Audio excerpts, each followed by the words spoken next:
Folks, let me tell you about a trilogy.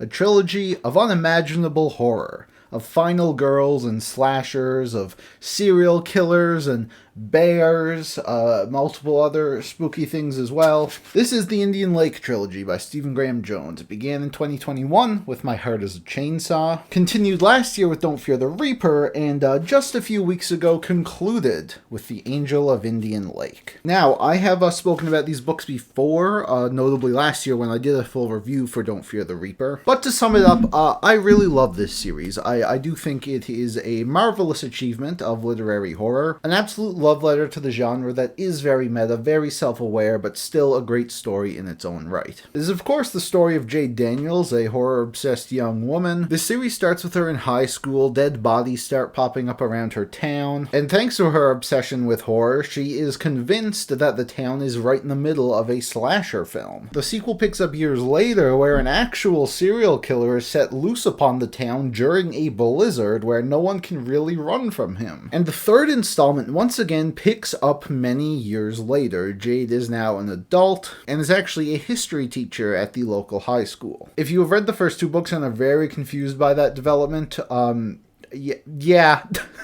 But don't worry, it does make sense, and it's actually kind of funny how she ends up in this situation. But yeah, she has had a lot of growth as a character, as a person. She still loves her horror movies. Her inner monologue is still full of obscure references to, like, Friday the 13th Part 6. But she has become far more mature, far more hardened after her experiences in the first two books, obviously. And all things considered, things are going about as well as they possibly could be for Jade. But it is now Halloween in Proof Rock, and despite everything that has happened up to this point, there is still some unfinished business lurking at the bottom of Indian Lake. Yes, dead bodies have begun piling up again, and while the new sheriff is trying, without an extensive knowledge in horror films, he's not really going to get to the bottom of this. Especially now that we are in a trilogy, and as the rules of a trilogy go, pretty much all bets are off. But thankfully, Jade is here to help. Right off the bat, I do love how Jones, decided to set each book at a different time of the year. It gives each one sort of a different feel. We had a summer book, a winter book. Now I think setting this one at Halloween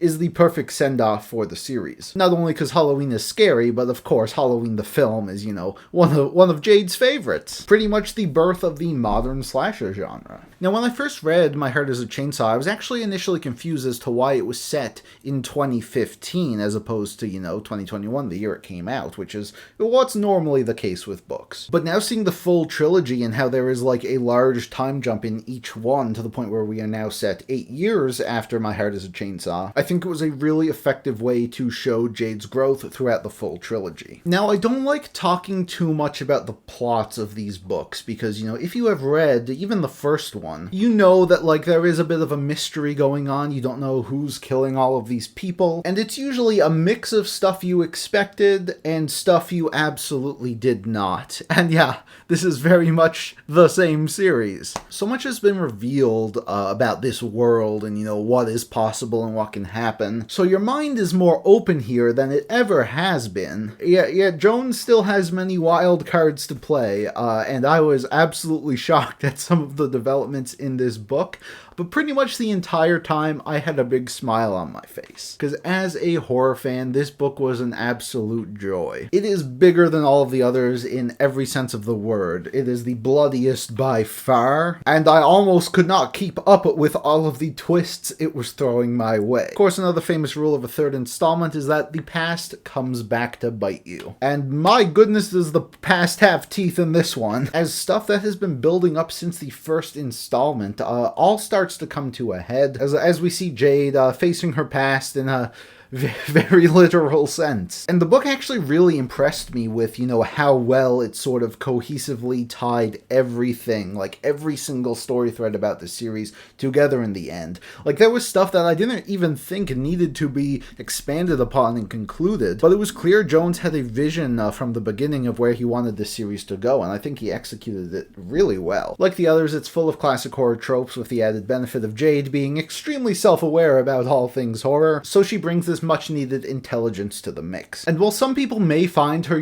constant inner monologue full of references annoying, I feel like if you've made it this far, you're like me and find it kind of great. You see, there is a narrative reason for why Jade was like this to begin with. It was very much used as a coping mechanism, but, you know, she also just genuinely really loves horror and has a passion, and she, you know, she indulges in it, and I don't really think there's anything wrong with that. And the fact that I can understand a lot of these references makes me feel very accomplished. I've said it before, but I definitely feel like if you are new to the horror genre, these books probably won't do as much for you. But what I do like is that Jade is not an elitist, and she gives pretty much equal treatment to films of all eras. You know, for all the references about Halloween, Friday the 13th, Nightmare on Elm Street, she's also talking about more recent stuff like Ready or Not, Bodies, Bodies, Bodies, and that's great stuff. It's stuff I love to see. Now, Jones continues to have a very unique writing style. I'm actually going to play a clip of what I said about it a year ago. And the way he describes events happening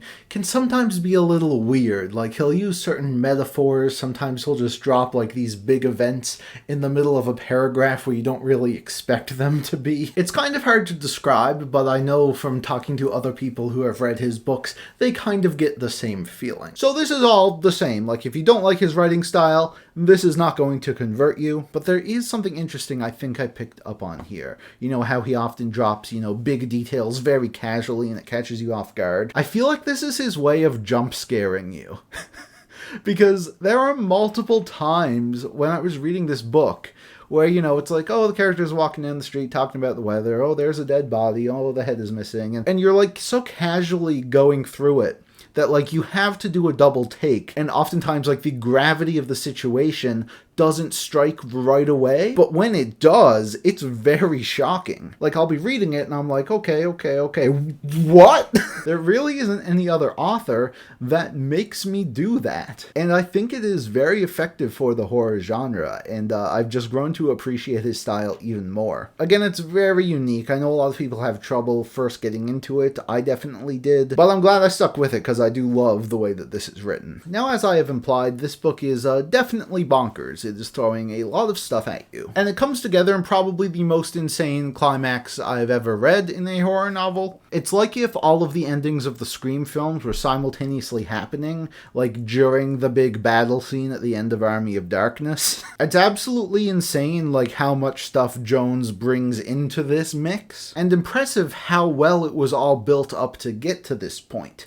That being said, there is like one small issue I had here, and it keeps me from loving this book as much as I did Don't Fear the Reaper. Probably rank this book below that, but still above My Heart is a Chainsaw. Because you see, there is so much happening in this book, so much horror, but I think it might have actually been a little bit too much. Because he's really throwing everything at you here, and like there were times where I felt like I just couldn't breathe. There was twist after twist after twist happening, all this violence and gore, people dying, so many people die. I think he maybe could have trimmed down some of these elements here. Like, I don't think it all needed to show up at the end here like it did. That being said, there was definitely some fun to be had with just all of the chaos here, and I do like how it sort of whittles down to one conflict at the very end, as it should, and I think the ending of this trilogy was very fitting, very cathartic, tied everything together in a nice little bow like a good trilogy should, and I'm just extremely pleased with how this series went overall. So I'm giving this one 4.5 stars, which is also what I would give to the entire trilogy. If you are someone who is obsessed with the horror genre, has seen all the classics, still enjoy the new ones coming out, I honestly think this is a must-read. And if you're not in that demographic, you're probably not still here, so yeah,